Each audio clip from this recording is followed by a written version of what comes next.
چا ته ولې چې ته تریخې تسکه د مثانیو د ګردو اپریشن وکړه که ته د ګردو د مسایلو سره مخامخ یې د مثانیو د تریخ د مسایلو سره مخامخ یې که هر څو ایمه ډبره پک شي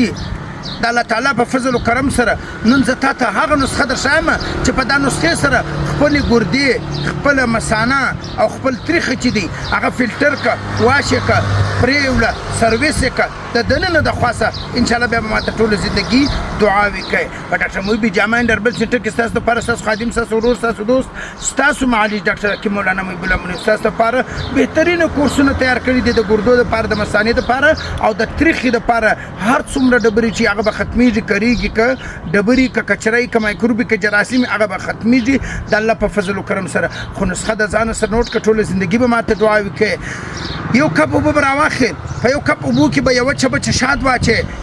یوه دانه به لیمبو کې واچې او یوه چمچه به سیب سرکه کې واچې دا به کې ولرې سهار به خالي نه سوچ شي مازدیګر به بیا دغه رقم جوړ کړي بیا به خالي نه سوچ شي انشاءالله ټوله زندګي به ماته دعاوې